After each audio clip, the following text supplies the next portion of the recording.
तरकीब वफा ड्रामे की अगली किस्त में आप देखेंगे कि सप्तैन मरियम और अनिला आपी के साथ जाता है मरियम के घर दादों के बुलाने पर।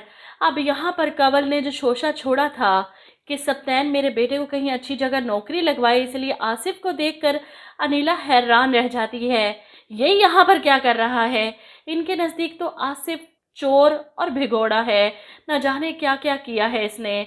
आसिफ को देखकर वो इतना चौंकती है, और जब इनके सामने आसिफ की नौकरी की बात की जाएगी तो वो सप्तैन को साफ इनकार कर देंगी।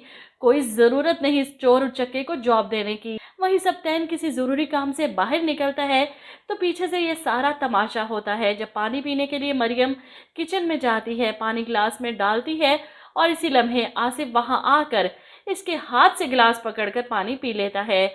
इसे अपने सामने देखकर मरियम को बुरा तो बहुत लगता है, लेकिन आसिफ भी चुप रहने वाला नहीं। मरियम, मुझे इतना मत आजमाओ। मेरी मोहब्बत को तुम पैरों तले कुचल चुकी हो, लेकिन अपनी बहन की मोहब्बत का क्या करोगी? आसिफ भाई के मुंह से ये बातें सुनकर मरियम परेशान हो जाती है। हया ने अभी तक इसे इस बारे में कुछ नहीं बताया था, इसलिए वो सीधी जाती है हया के कमरे में और इससे पूछती है कौन है वो लड़का और ये सब क्या चल रहा है, जिस पर हया सब बता देती है। मैं आपको पहले भी बताना चाहती थी, और मरियम परेशान कि आसिफ भाई को ये सब कैसे पता चला, जिस पर हया बताती है कि इन्होंने मुझे समीर के साथ देख लिया था। अब कमरे के बाहर खड़ी मरियम की माँ की सारी बातें सुन लेती हैं। वो अंदर जाती हैं और दोनों बेटियों पर नाराज़ होती हैं कि अभी तुम्हारे बाप को सब बताती हूँ मैं।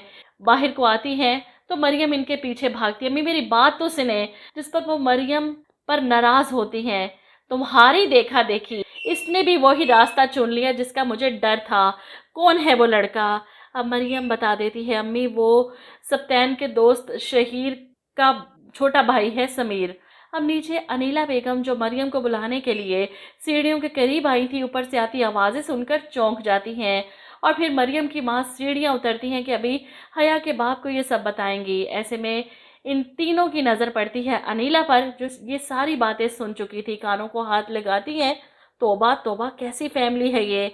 अनीला बेगम कौन सा बख्शने वाली है किसी को, इन्हें तो राई का पहाड़ बनाना आता है, और अभी तो इनके हाथ पूरा पहाड़ लग चुका है।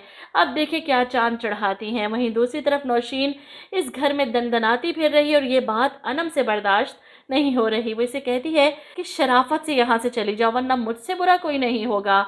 अनीला आपी को बेवकूफ़ बना सकती हो तुम, मुझे नहीं।